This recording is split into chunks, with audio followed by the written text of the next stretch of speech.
எண்ணெய் கத்திரிக்காய் செய்ய போகிறோம். ஃபஸ்ட்டு அடுப்பை பற்ற வச்சு ஒரு பாத்திரம் வச்சிடலாம். மண்பானையில் செஞ்சாங்கன்னா டேஸ்ட்டு நல்லாயிருக்கும். Welcome to cook with Dayalini. இன்றைக்கி நம்ம எண்ணெய் கத்திரிக்காய் செய்ய போகிறோம். மட்டன் குழம்பு டேஸ்ட்டில் எண்ணெய் கத்திரிக்காய் செய்யலாம். வீட்டில் இருக்க இன்க்ரீடியன்ஸை வச்சு எவ்வளோ டேஸ்ட்டாக பண்ணுறோன்னு இந்த வீடியோவில் பார்க்கலாம்.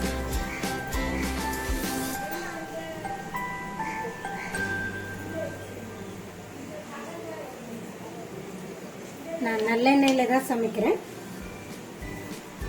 எண்ணெய் கத்திரிக்காய் தேவையான எண்ணெய் ஊற்றிக்கலாம்.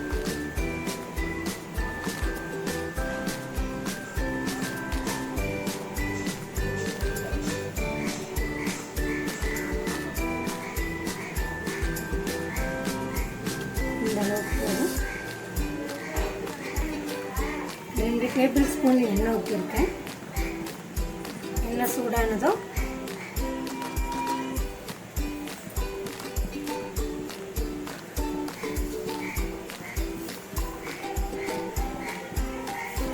ஸ்பூன் கடுகு போட்டுக்கலாம். கடுகு நல்லா பொரியட்டும்.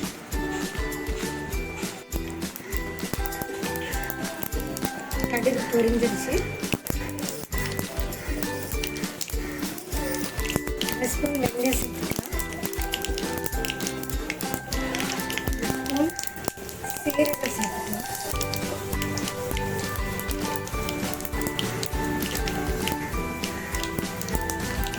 நல்லா பொரிஞ்சிச்சு.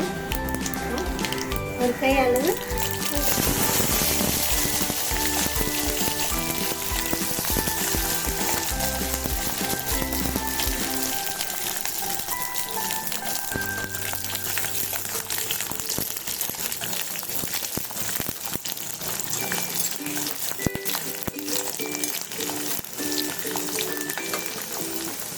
கூடவே 2 கொத்து கருவேப்பிலை.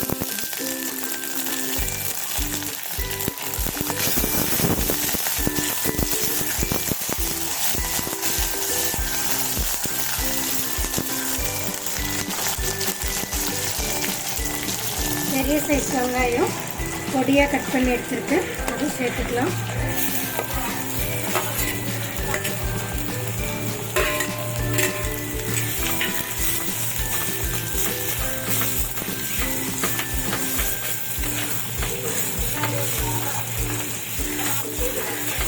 பெரிய சைஸ் வெங்காயம் ஒன்று போட்டிருக்கேன்.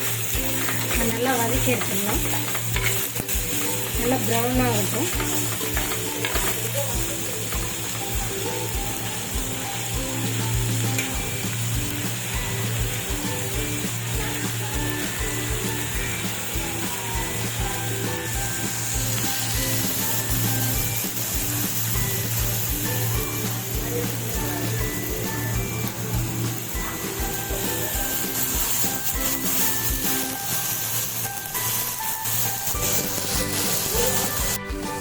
வெங்காயம் இந்த அளவுக்கு வதங்கினா போதும்.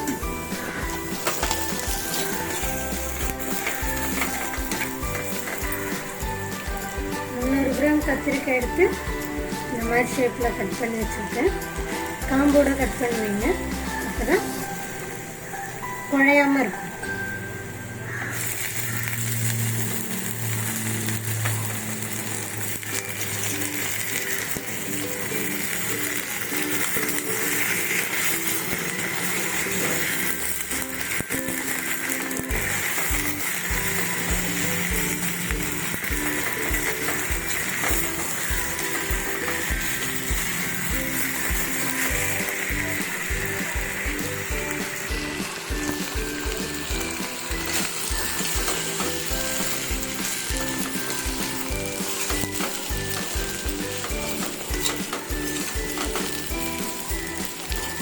கத்திரிக்காய் கொஞ்சம் கலர் சேஞ்ச் ஆகிற வரையில் வதக்கலாம்.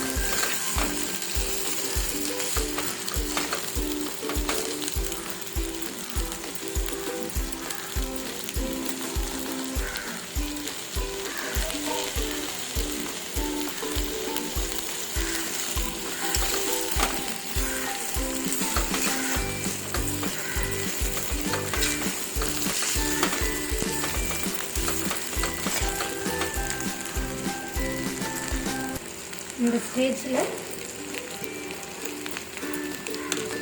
பழமாக 2 தக்காளி அரைச்சி வச்சுருக்கேன், அந்த பேஸ்ட்டு ஊற்றிக்கலாம்.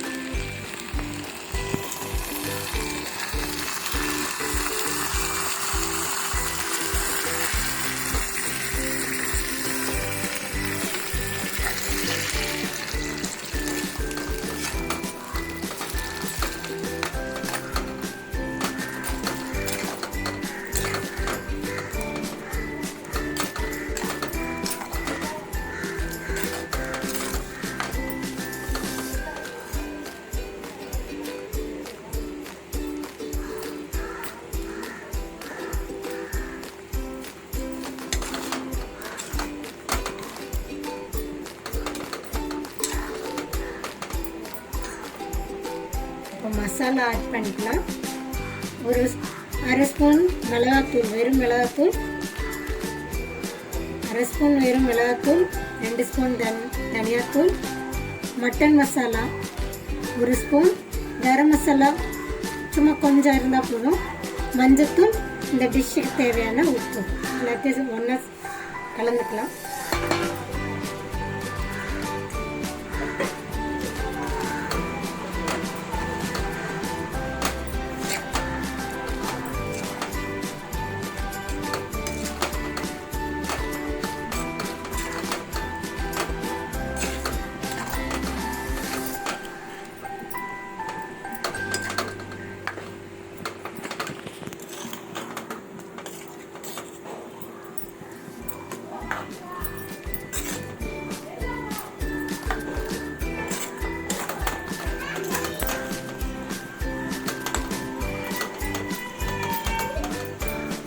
நல்லா கலந்தாச்சு.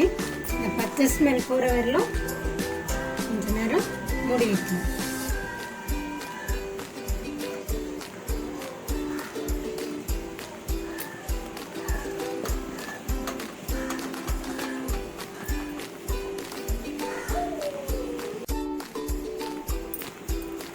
அப்பப்போ இடையில எடுத்து கிளறி விடணும், இல்லைன்னா அடி பிடிச்சிடும்.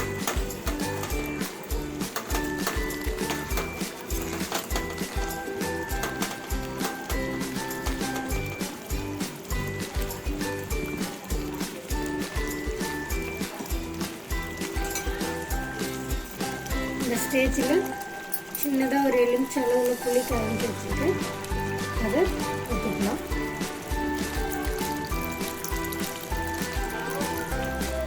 ஏற்கனவே நம்ம 2 தக்காளி போட்டிருக்கோம், அதனால் புளி கம்மியாக போட்டுக்கோங்க.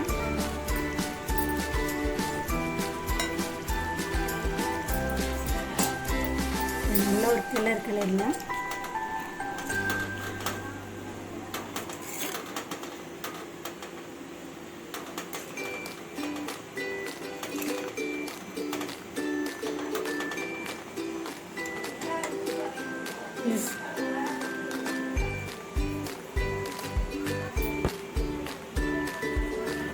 இந்த டிஷ்ஷுக்கு தேவையான அளவு தண்ணி ஊற்றிக்கலாம்.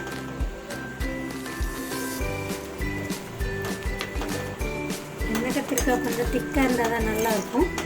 இந்த அளவுக்கு போதும். இது நல்லா சுண்டி எண்ணெய் மேலே வரணும்.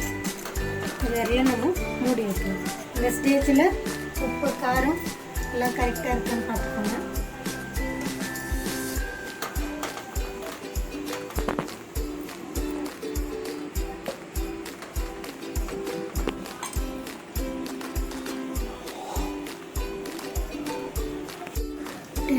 ஆயிடுச்சு. நல்லா குழம்பு கொதிக்க ஆரம்பிச்சிருச்சு. எண்ணெயை திரண்டு மேலே வருது.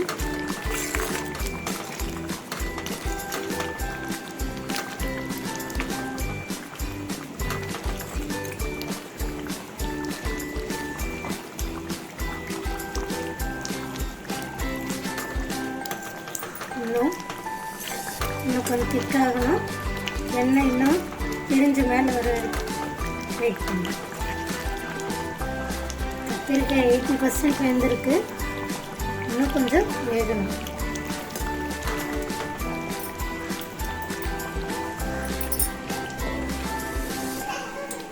மினிட்ஸ் ஆயிடுச்சு.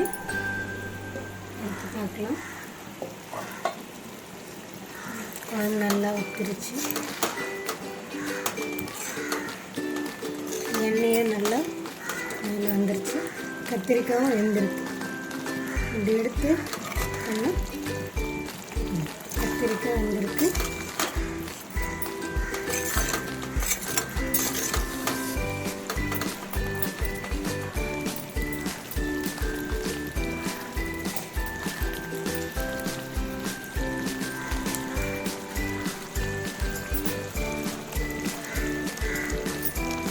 நல்லா அடுப்பு ஆஃப் பண்ணுற ஸ்டேஜில் ஒரு ஸ்பூன் எண்ணெய் விட்டுக்கலாம். நல்லா வாசனையாக இருக்கும், டேஸ்ட்டாகவும் இருக்கும்.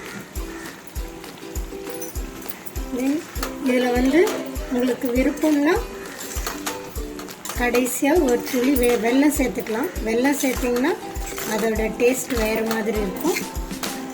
நல்லா காரமாக வேணும் அப்படின்னு சொல்கிறவங்க வெல்லம் யூஸ் பண்ண வேண்டாம். புளிப்பு காரம் இனிப்புலாம் கலந்த மாதிரி இருந்தால் அது ஒரு நல்ல டேஸ்ட் கொடுக்கும். விருப்பம் இருக்கிறவங்க ஒரு துளி வெல்லம் போட்டு கொஞ்சம் நேரம் கொதிக்க விட்டு ஆஃப் பண்ணிடுங்க.